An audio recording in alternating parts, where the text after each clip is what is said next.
In 1677, when Spinoza died, his friends found something that would forever alter our understanding of Christianity.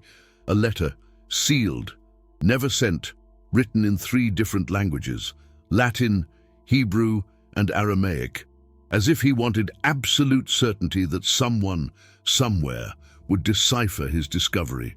And within it, a discovery the Church tried to erase from history for over 3 centuries. But it wasn't just a letter. Hidden behind a false wall in his study, Spinoza's friends found dozens of manuscripts, copies of ancient texts, secret translations, correspondences with scholars across Europe, and maps, detailed maps of first-century Jerusalem, annotated in crimson ink, pinpointing specific locations where, according to Spinoza, the substitutions occurred. One manuscript was covered in blood that, later analysis revealed, wasn't Spinoza's. It was far older, ancient, stained by the passage of time and events best left to the imagination. Have you ever wondered why the Gospels mention Thomas so strangely? Why does he appear and disappear like a shadow? Why is he called Didymus, meaning twin, but we're never told whose twin? And here's something that will send chills down your spine.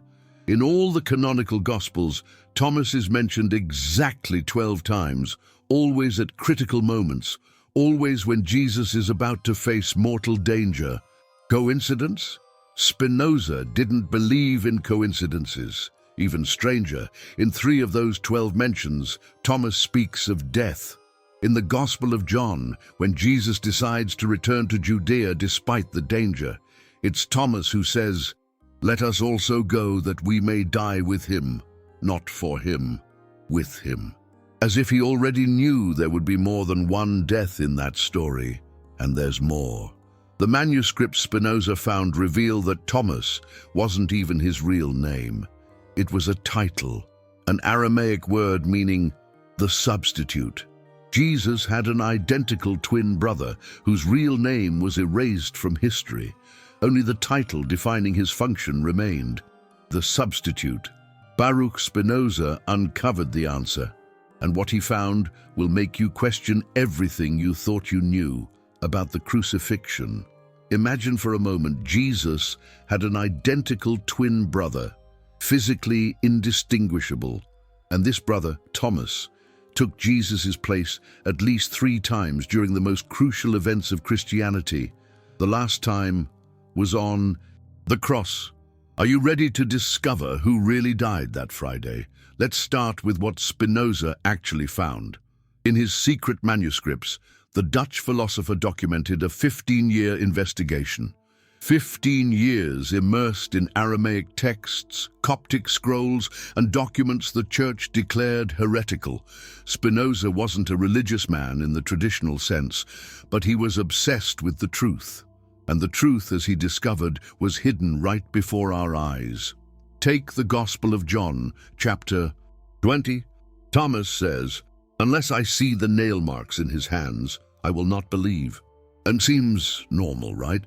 But Spinoza noticed something.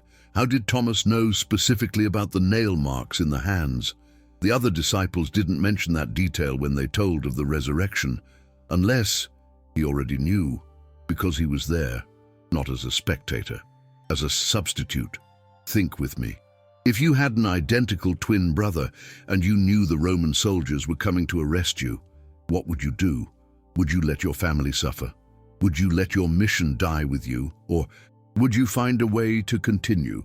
Spinoza discovered that Jesus and Thomas developed a system, a careful alternation, a dance of identities that confused even the closest disciples. The first substitution happened in the Temple of Jerusalem.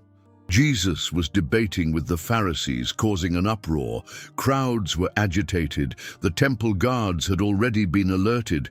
It was a matter of minutes before he was arrested.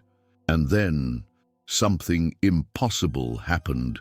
Spinoza found the account of an eyewitness, a Syrian merchant who was selling doves in the court of the Gentiles. According to him, Jesus was in the middle of a heated discussion when, suddenly, he looked behind him as if he had seen someone. For less than 3 seconds, he stopped speaking. 3 seconds of absolute silence. When he spoke again, his voice was different, deeper, more hesitant. The people around noticed, but attributed it to the tension of the moment. But the Syrian merchant saw something no one else saw.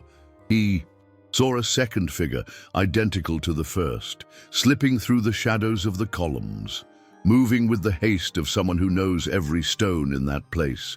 Jesus hadn't disappeared from the crowd. Thomas had taken his place in the debate, while Jesus mingled with the vendors and pilgrims. The Pharisees continued arguing with who they thought was Jesus, without realizing they were debating with his twin brother. But here's the detail that proves Spinoza was right. The Syrian merchant said that the Jesus who remained debating had a small scar on his right index finger, a mark that Jesus didn't have, but which appears in all subsequent descriptions of Thomas. The exchange had left a physical clue, evidence that only someone who knew the truth could recognize. But there was a problem. Thomas had a different personality, more skeptical, more questioning. And this began to appear in the Gospels in a way that theologians could never fully explain. Have you ever noticed how Jesus sometimes seems to have 2 distinct personalities? In some moments, he is kind and patient. In others, he is direct and questioning. But it's not just that. Spinoza identified different linguistic patterns. In certain passages, Jesus uses grammatical constructions typical of Galilee. In others, he uses expressions that were common only in Judea, as if 2 different people were speaking. There's more. In some healings reported in the Gospels, Jesus touches people directly. In others, he heals from a distance, avoiding physical contact. Scholars have always attributed this to theological differences between the evangelists. Spinoza had a simpler explanation. Jesus had a birthmark on his right arm. Thomas did not. When Jesus performed the healings, he did not hesitate to touch people. When it was Thomas, he avoided physical contact so as not to reveal the difference. And there's something even more disturbing. Spinoza found evidence that some of the disciples knew about the exchange, but were instructed never to speak about it. Peter especially showed signs of discomfort whenever Jesus acted inconsistently with what he expected. Judas also knew, and according to Spinoza, this was one of the reasons behind his betrayal. He couldn't cope with the duplicity, the idea that his master was using deception, even for a greater purpose, shattered his faith. Theologians call it the mystery of Christ's dual nature. Spinoza called it evidence. The second substitution was riskier. During the Last Supper, Jesus knew he would be betrayed that night. He knew Judas had already made a deal with the Romans. Time was running out, so he orchestrated something that demanded surgical precision. In the midst of the supper, Jesus rose to wash the disciples' feet, an intimate ritual, personal. But Spinoza discovered something no theologian had noticed before.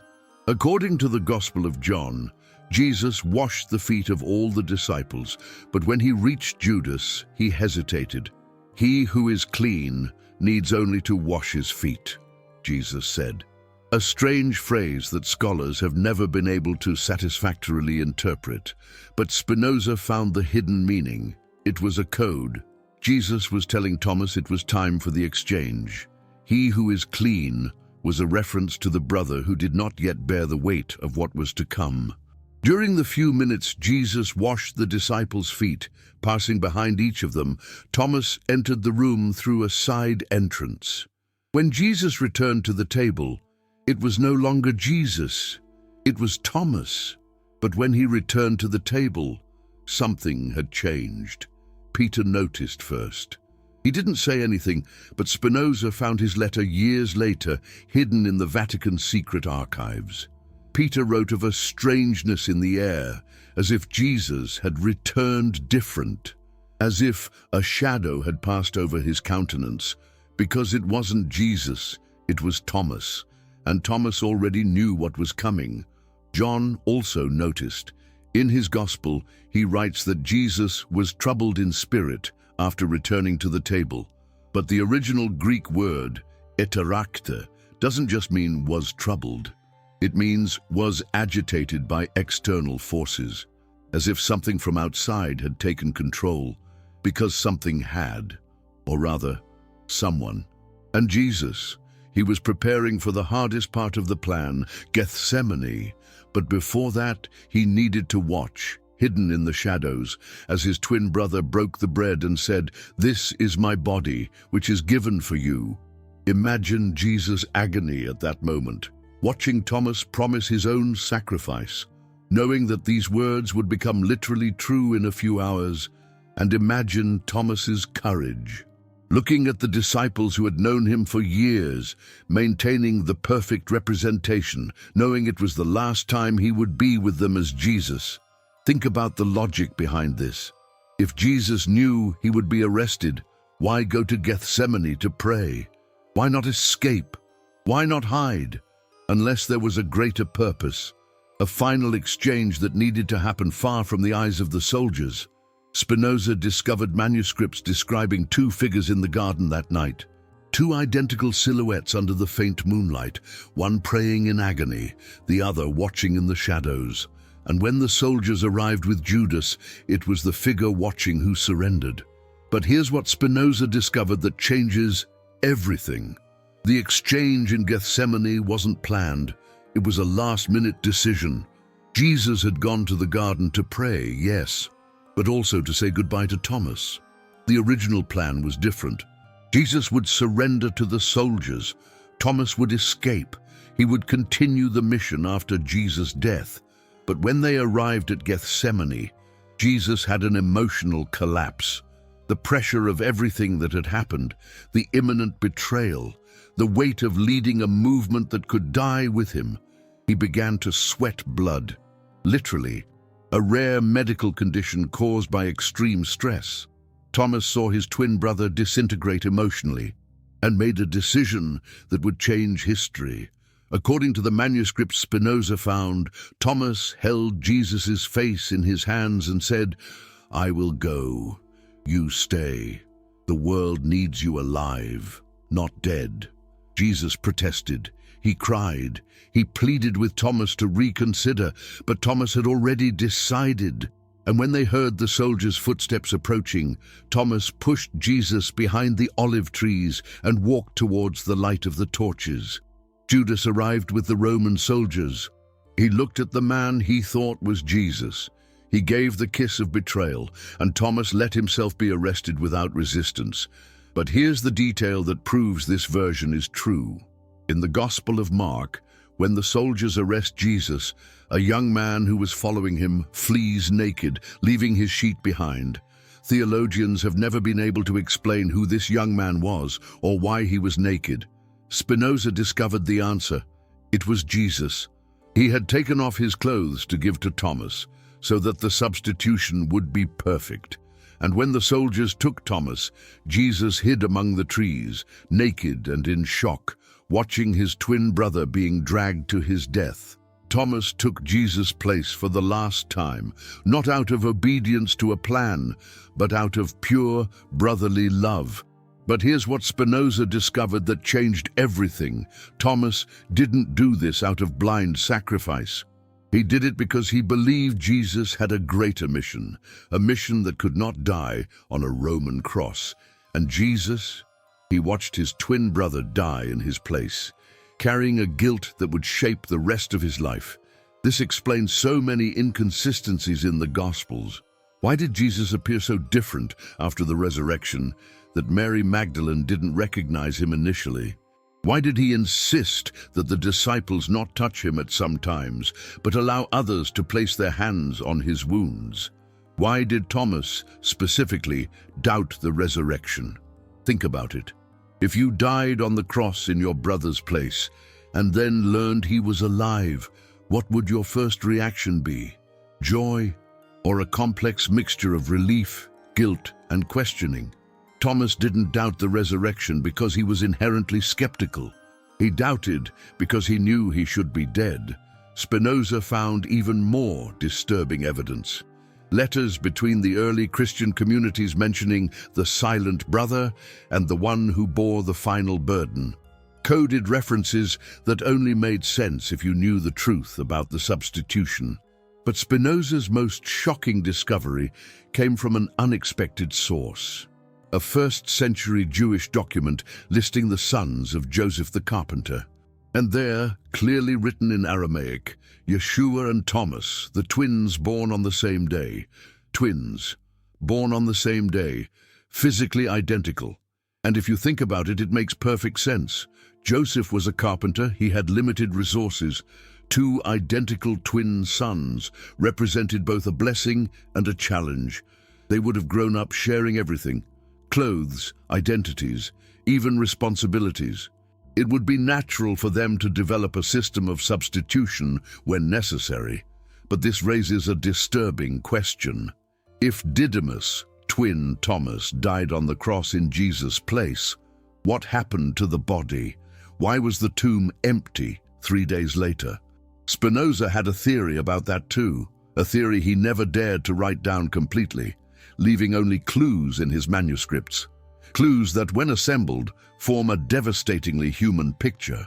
Jesus removed his brother's body from the tomb, not to stage a resurrection, but to give Thomas the burial he deserved, away from Roman eyes, away from public humiliation, in a secret, sacred place where Jesus could visit and mourn his brother in peace. Spinoza discovered maps drawn by Jesus, indicating a natural cavern in the hills outside Jerusalem. A cavern that, according to local traditions, had been considered sacred since ancient times. And inside this cavern, according to the maps, Jesus created a memorial for Thomas, not a common tomb, but a sanctuary built with the carpenter's tools they had shared since childhood, with stones brought from Galilee, the land where they were born, with Thomas's personal writings, his reflections on faith, family, and sacrifice. The empty tomb wasn't evidence of divine resurrection. It was evidence of brotherly love. It was proof that Jesus couldn't let his brother rot in a borrowed tomb, guarded by Roman soldiers who saw Thomas as just another executed criminal. And the appearances of Jesus after the crucifixion, they really happened. But they weren't appearances of a resurrected dead man. They were appearances of a living man carrying the heaviest guilt in human history. A man who needed to say goodbye to his followers, knowing he could never tell the complete truth. Think about the emotional complexity of these appearances. Jesus appearing to the disciples, but asking not to be touched. Jesus eating with them, but refusing to stay for long. Jesus teaching, but with a sadness they had never seen before. Mary Magdalene was the first to see him after the crucifixion. According to Spinoza, she was also the only one who knew immediately that something was wrong. In the Gospel of John, she initially doesn't recognize him. Theologians say it was because of the resurrection. Spinoza believed it was because of the guilt. Jesus was physically present, but emotionally absent, broken, transformed by the experience of watching Thomas die in his place. Think how this changes everything. Thomas's courage in dying in his brother's place, Jesus' agony in watching, the emotional complexity of the disciples who sensed something strange, but could never quite identify what. Spinoza called this the most beautiful tragedy in human history.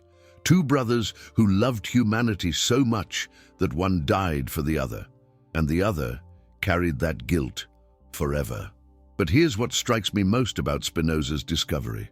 He didn't try to destroy Christianity with this revelation. He tried to deepen it. For him, the idea that Jesus had human help in fulfilling his mission didn't diminish the message. It amplified it. Because it showed that even the greatest spiritual leaders of humanity needed support, needed family, needed brotherly love to accomplish something greater than themselves. Jesus wasn't a solitary superhero. He was a man who had the courage to accept the sacrifice of his twin brother and the wisdom to transform that pain into a message of universal love. Thomas wasn't just the disciple who doubted. He was the brother who died so that a message of peace could survive the Roman Empire.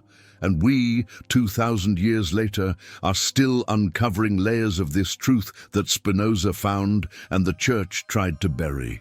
But this raises even deeper questions. If Jesus survived the crucifixion, what happened to him afterward? Where did he go?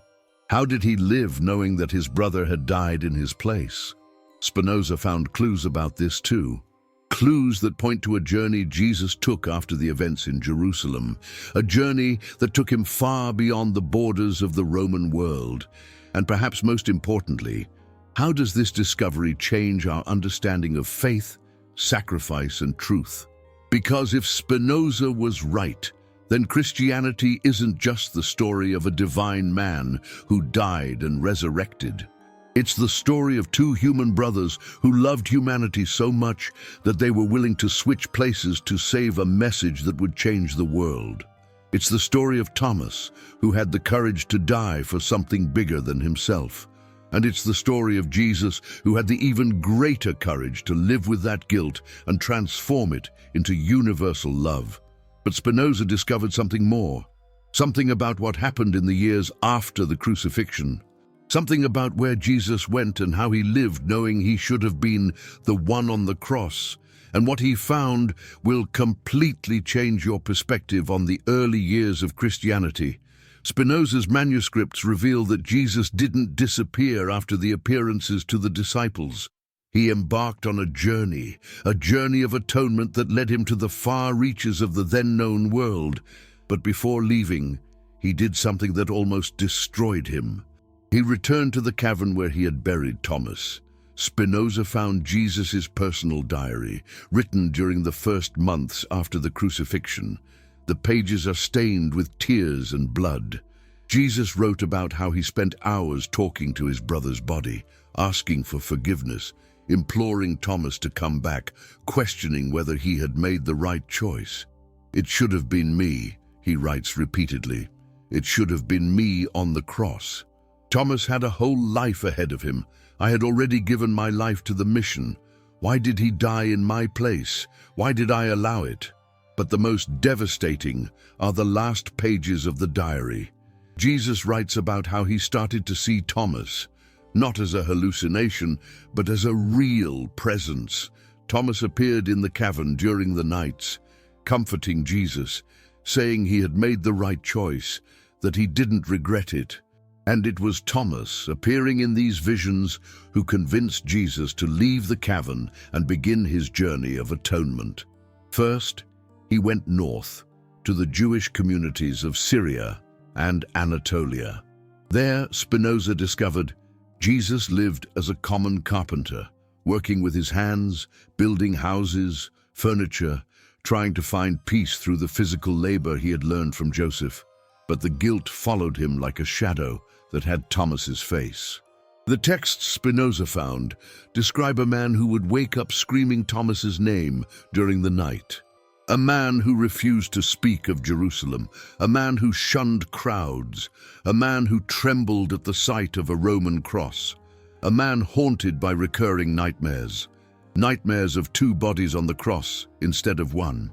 Jesus was grappling with what we'd today call PTSD, survivor's guilt, the crushing weight of carrying an identity that should have died on that cross. But something deeper too, the agonizing feeling that he'd betrayed not only Thomas, but all of humanity who awaited salvation through his personal sacrifice. But Spinoza uncovered something fascinating. Even in his pain, Jesus continued to teach, not as the charismatic preacher he was before the crucifixion, but as a broken man who had learned about love through the most devastating loss imaginable. And it was these deeper, more human teachings that began to spread through the early Christian communities like an underground fire. Jesus now spoke of pain with an authority that cut to the bone, of guilt with an understanding born from one who had lived in emotional hell of forgiveness with the voice of someone desperately needing to learn to forgive himself. Spinoza found letters from people who knew Jesus during this period. A Syrian woman wrote, "He spoke of suffering as one who had drunk it to the last drop.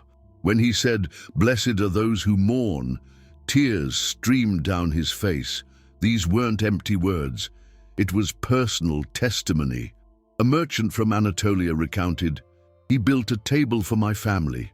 He worked in silence for 3 days.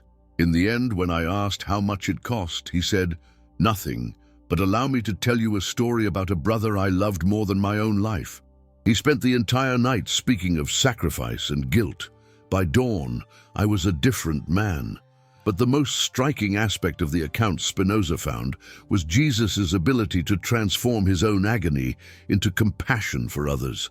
He specifically sought out people experiencing similar losses, parents who had lost children, brothers who had survived wars, people carrying devastating guilt.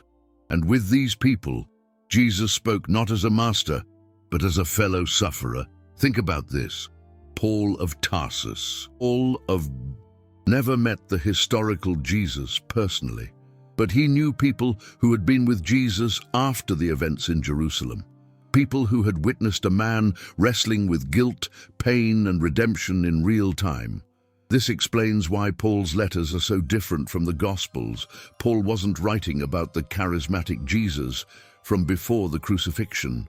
He was writing about the Jesus transformed by pain, the Jesus who had learned about grace through the most intimate suffering imaginable, the Jesus and who knew from first-hand experience what it meant to be saved, not from abstract sins, but from the concrete agony of living with a guilt that seemed unforgivable, a profoundly, devastatingly human Jesus.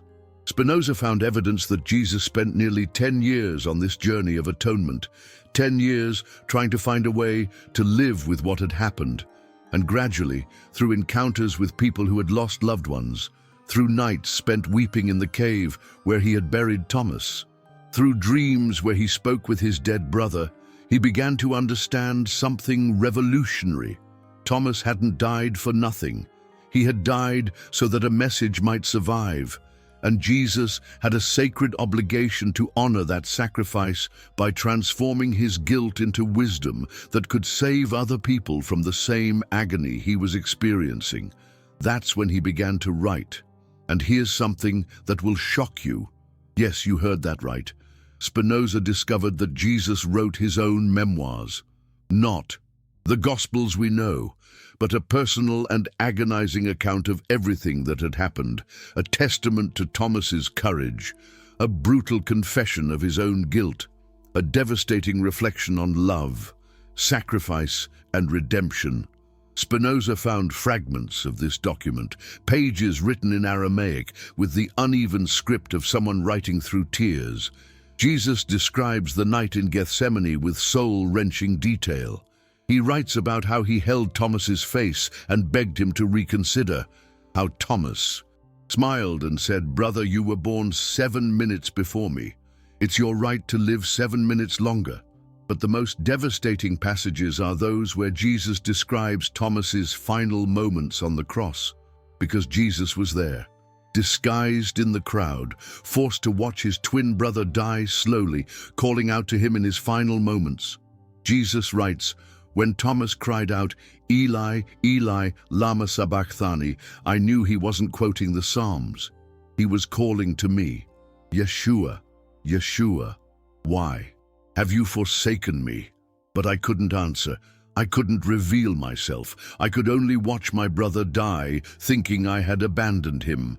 And this document, according to Spinoza, still exists, hidden in some remote monastery in the mountains of Tibet, protected by monks who know its true significance but dare not reveal it to the world.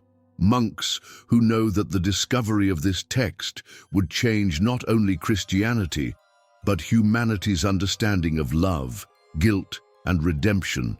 Imagine the impact this document would have if discovered today. Jesus' own words, about what really happened at the crucifixion. His perspective on Thomas's sacrifice, his struggle with guilt, and his journey toward acceptance. His reflections on how to transform the deepest pain into the most radical love.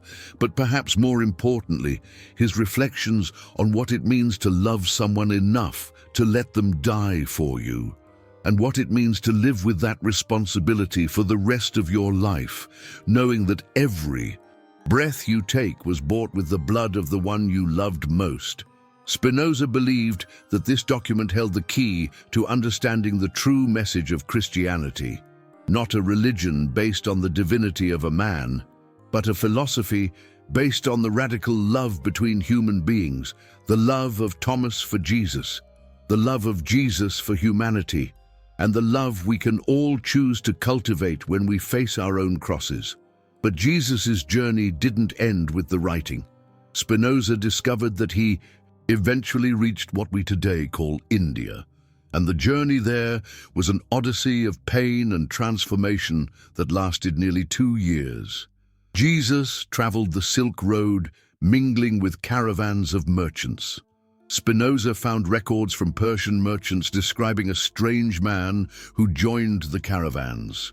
A man who spoke little, but when he did, his words carried a weight that silenced entire crowds. A merchant writes, he carried only a small satchel, inside, ancient carpenter's tools, and a scroll he never let anyone see.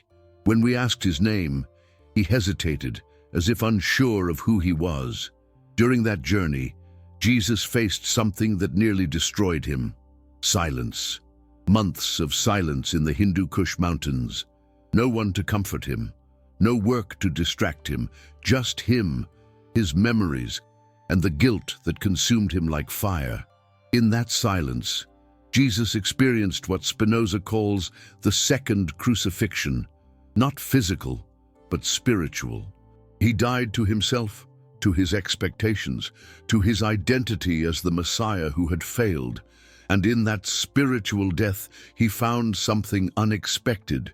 Didymus, twin, speaking to him, not as a vision or hallucination, but as a real presence, tangible and comforting. When Jesus finally reached India, he encountered spiritual traditions that spoke of suffering, compassion, and liberation. Ways that resonated deeply with his experience, but more importantly, he found people who understood that the deepest pain could transform into the most genuine compassion. And it was in India that Jesus finally found peace, not through forgetfulness, but through the total acceptance of his journey. He learned that carrying the guilt for Didymus's sacrifice didn't honor his brother. What honored Didymus was transforming that pain into active love for the world. The Indian texts Spinoza found speak of a foreign master who arrived from the West carrying great sorrow, a man who wept whenever he spoke of his lost brother, but who gradually transformed that weeping into a compassion so profound it healed people merely by his presence. They called him Isa, and he remained in India for almost 20 years, teaching a form of love that integrated human suffering with spiritual transcendence. Jesus had learned something that would revolutionize his understanding of faith, that God wasn't in the heavens, distant from human suffering. God was in the suffering, in the shared pain, in the love that persists even when all seems lost. Jesus had found a way to honor Didymus by living fully, by loving deeply, by teaching with the authority of someone who had lost everything and found something even more precious. The ability to transform pain into wisdom that could save others from the same agony he had lived. But Spinoza discovered something even more extraordinary. Jesus eventually returned, not to Jerusalem, but to the Christian communities that had formed around the Mediterranean. And when he returned, he carried with him not only the wisdom of India, but something even more precious, the constant presence of Didymus in his life. He returned as a completely transformed man, no longer the young, charismatic preacher of the early days, no longer the man broken by guilt from the intervening years, but someone who had integrated both experiences into a profound wisdom about the nature of human love. Spinoza found letters from Christian communities describing the arrival of this transformed Jesus. They didn't recognize him at first. He was older, obviously, but there was something more, a double presence, as if two people inhabited the same body. Because, in a sense, that's exactly what was happening. Jesus had learned to carry Didymus with him, not as a ghost or hallucination, but as an integrated part of his own consciousness. He spoke sometimes in the first person, sometimes in the first person plural. I learned became we learned. I suffered became we suffered. And it was this transformed Jesus who influenced the later writings of the New Testament, the more mature texts, more contemplative, that speak of love not as a feeling, but as a radical choice to serve one another, texts that speak of communion not as ritual, but as real participation in the suffering and joy of others. Think how this recontextualizes the entire Christian message. It's no longer about worshiping a God who died for our sins and rose from the dead. It's about learning from two brothers who loved each other so much that one died for the other, and the other transformed that death into a message of universal love that has spanned centuries. It's about Didymus, who had the courage to take Jesus' place on the cross, knowing he was dying not only for his brother, but for an idea that could transform the world. And about Jesus, who had the even greater courage to live with that responsibility and transform it into wisdom that could teach others to love with the same intensity. But perhaps most importantly, it's about us, about how we can love one another with the same intensity that Jesus and Didymus loved, about how we can transform our own pain into compassion for others, about how we can carry one another in the same way that Jesus learned to carry Didymus. Spinoza spent the last years of his life reflecting on these implications, and he arrived at a conclusion that surprised him. The discovery about Jesus and Didymus didn't destroy Christianity. It humanized it in a way that made it infinitely more powerful, and in humanizing it, it made it more accessible, more real, more transformative for ordinary people facing loss, guilt, and the need to find meaning in suffering. Because if two first-century Jewish carpenters could love so radically that they changed the course of human history, then we all have that same latent capacity waiting to be awakened. The question isn't whether Jesus was divine in a supernatural sense. The question is whether we are willing to love with the same intensity that he and Didymus loved, whether we are willing to sacrifice ourselves for one another, whether we are willing to carry one another, whether we are willing to transform our pain into wisdom that can help other people. And that question, Spinoza realized, is far more challenging than any theological question about the divine nature of Christ. Because theological questions can be debated endlessly without real change.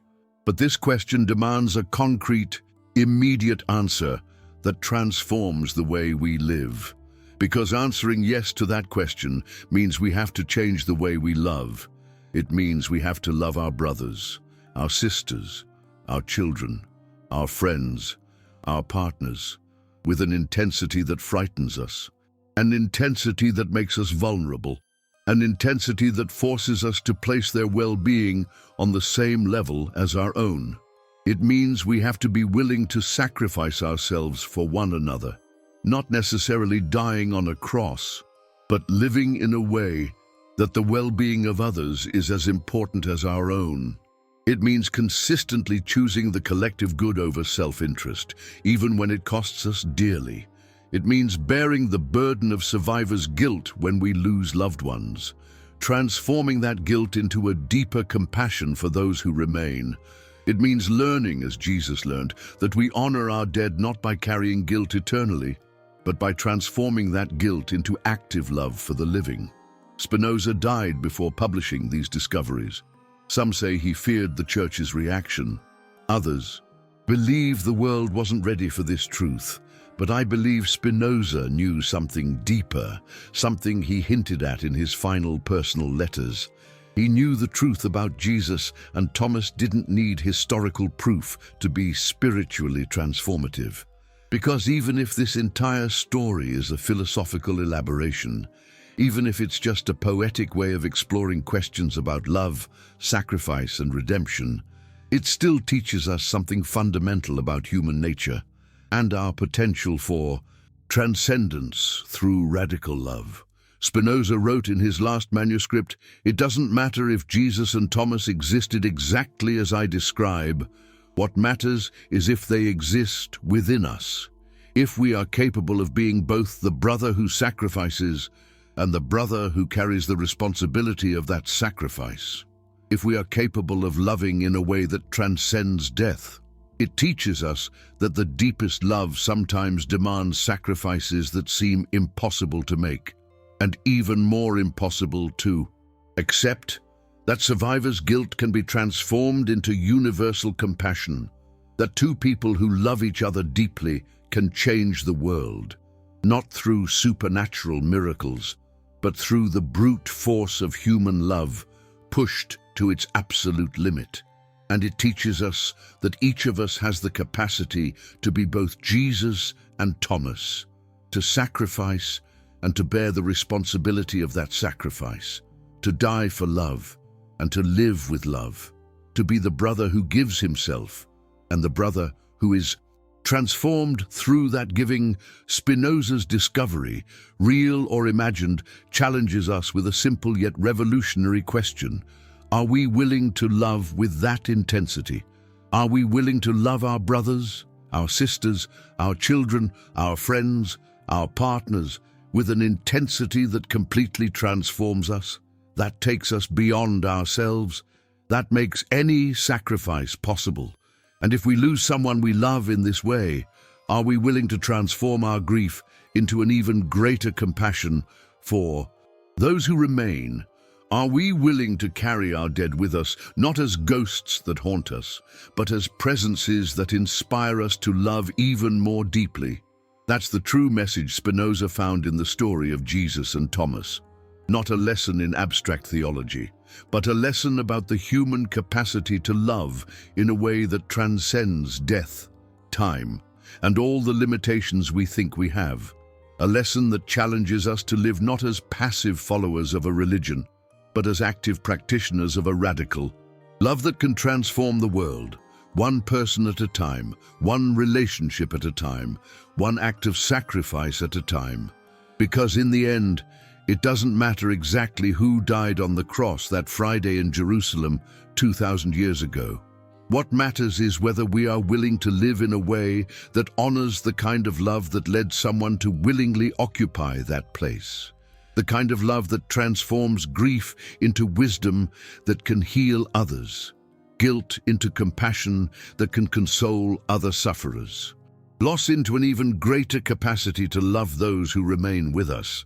The kind of love that made Thomas choose the cross so that Jesus could live, and that made Jesus choose to carry the responsibility of that choice for the rest of his life, transforming it into a message of hope for all humanity. The kind of love that we all have the capacity to choose, today, now, with the people who matter most in our lives, with strangers who cross our path, with enemies who need our forgiveness, with ourselves when we carry guilt that seems unforgivable. That's Spinoza's real discovery. Not that Jesus had a twin brother who died in his place, but that we all have the capacity to love as if we were twin brothers of all other human beings, as if the suffering of each person were our own suffering, as if the joy of each person were our own joy. And when we love this way, when we live this way, when we sacrifice this way, we not only honor the memory of Jesus and Thomas, whether they are historical figures or poetic symbols, we become living proof that the kind of love they shared didn't die on a Roman cross 2,000 years ago. It continues to live, reborn every day, in every act of selfless sacrifice, in every transformation of grief into compassion, in every choice to love someone more than ourselves. And perhaps that's the real resurrection Spinoza discovered, not a physical body returning to life after 3 days in the tomb, but a kind of love that keeps being reborn in every generation of human beings willing to love radically, sacrificially, transformatively, a love that makes us all spiritual twin brothers, all capable of taking each other's place when necessary, all capable of carrying each other's cross when the weight becomes unbearable, all capable of transforming our worst losses into our greatest sources of compassion, all capable of being Jesus, all capable of being Thomas, all capable of loving in a way that changes the world. That's the real legacy. Spinoza left us, not a new religious doctrine to worship, but a human possibility to live, the possibility of loving in a way that transcends death, of living in a way that honors all those we love and lose, of transforming ourselves through grief into people capable of an even deeper love. That's the discovery Spinoza kept in his secret manuscripts. And now it's up to us to decide what we're going to do with it. Whether we're going to leave it as an interesting story to passively consume, or whether we're going to let it transform us to the same extent that Jesus was transformed by Thomas's death. Whether we will choose to love as spiritual twin brothers, whether we will choose to carry each other, whether we will choose to transform our grief into wisdom, our guilt into compassion, our losses into an even greater capacity to love. Because in the end, that's the only question that really matters.